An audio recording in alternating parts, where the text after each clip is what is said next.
പ്രിയപ്പെട്ടവരെ, ഞാനിന്ന് ഇവിടെ പറയാൻ പോകുന്നത് ആൽബർട്ട് ഐൻസ്റ്റീൻ എന്ന ലോക ചരിത്രത്തിലെ ഒരു ശാസ്ത്രജ്ഞൻ്റെ ചരിത്രമാണ്. ഇതിൽ നിന്ന് നമുക്കല്പം പഠിക്കാനുണ്ട്. അവസാനം വരെ കേട്ടാൽ നിങ്ങൾക്ക് മനസ്സിലാവും. ആധുനിക ഭൗതിക ശാസ്ത്രത്തിൻ്റെ പിതാവാണ് അദ്ദേഹം. ആ പേരിലാണ് അദ്ദേഹം അറിയപ്പെട്ടിരുന്നത്. ഗുരുത്വാകർഷണത്തെക്കുറിച്ച് നമുക്കുണ്ടായിരുന്ന എല്ലാ തെറ്റിദ്ധാരണകൾക്കും അദ്ദേഹത്തിൻ്റെ കണ്ടുപിടുത്തം മൂലം മാറ്റിമറിക്കപ്പെട്ടു. ഊർജവും പിണ്ഡവും തമ്മിലുള്ള ബന്ധം ഈ കണ്ടുപിടുത്തത്തിലൂടെയാണ് അദ്ദേഹം ആറ്റം ബോംബ് എന്ന ആ ഭയാനകമായ സാധനം കണ്ടുപിടിച്ചത്. പക്ഷെ അദ്ദേഹം അണുവായുധത്തിന് മരണം വരെയും എതിരായിരുന്നു. പ്രകാശത്തിൻ്റെ സ്വഭാവം വിശദീകരിക്കുന്ന ഫോട്ടോ ഇലക്ട്രിക് പ്രഭാവം കണ്ടുപിടിച്ചതിൻ്റെ പേരിൽ 1921 അദ്ദേഹത്തിന് നോബൽ സമ്മാനം കിട്ടിയിട്ടുണ്ട്. ഇന്ന് കാണുന്ന ശാസ്ത്രത്തിൻ്റെ വളർച്ചയ്ക്ക് അദ്ദേഹം കണ്ടുപിടിച്ച മരത്തിൻ്റെ ശിഖരം പോലെയാണ്. ഇനി നമുക്ക് വിഷയത്തിലേക്ക് വരാം. അദ്ദേഹം കുറച്ച് കുട്ടികളുമായിട്ട് സംസാരിച്ചുകൊണ്ടിരിക്കുകയായിരുന്നു. തൻ്റെ കയ്യിലുള്ള ചോക്ക് കൊണ്ട് അടുത്തുള്ള ബോർഡിൽ 9ന്റെ ഗുണനപ്പട്ടിക അദ്ദേഹം എഴുതി. 9 × 9 അതുവരെയും തെറ്റാതെ എഴുതി. 10 × 9 91 എന്ന് എഴുതിപ്പോയി. കുട്ടികളെല്ലാം ചിരിക്കാൻ തുടങ്ങി, പരിഹസിക്കാൻ തുടങ്ങി, അധിക്ഷേപിക്കാൻ തുടങ്ങി. ബഹളമായി.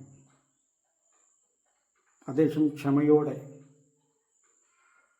തല താഴ്ത്തി അവിടെ ഇരുന്നു. കുറച്ച് കഴിഞ്ഞപ്പോൾ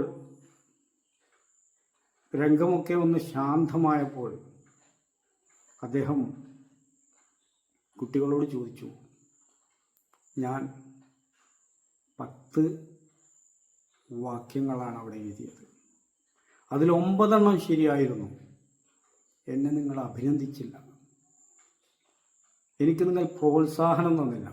പക്ഷേ 9 ശരിയായിട്ടും 1 തെറ്റിയപ്പോൾ നിങ്ങളെന്നെ അധിക്ഷേപിച്ചു, പരിഹസിച്ചു, എല്ലാം നിങ്ങൾ എന്നെ ചെയ്തു. ഇതുപോലെയാണ് ചില മനുഷ്യർ. ഒരാൾ എത്ര നന്മയും എത്ര നല്ലത് ചെയ്താലും അദ്ദേഹം ചെയ്ത എന്തെങ്കിലും ഒരു തിന്മയുണ്ടോ, അതല്ലെങ്കിൽ അദ്ദേഹത്തിനൊരു അബദ്ധം പറ്റിയിട്ടുണ്ടോ,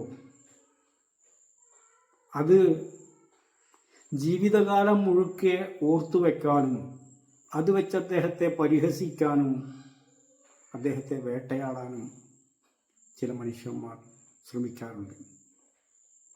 ഇങ്ങനത്തെയൊക്കെ അവസ്ഥ വരുമ്പോൾ നിങ്ങൾക്കാണ് വരുന്നത് എങ്കിൽ നിങ്ങൾ മാനസികമായി തകരാതെ ആത്മധൈര്യത്തോടു കൂടി മുന്നോട്ട് പോവുക. ഇതാണ് അദ്ദേഹം പറഞ്ഞത്. നമ്മുടെ ദേശത്തും ഇതുപോലെ ചില ആളുകളുണ്ട്. ദുർഗന്ധം വമിക്കുന്ന അഴുക്കുചാലിൻ്റെ കൂനയിലിരുന്നു കൊണ്ട്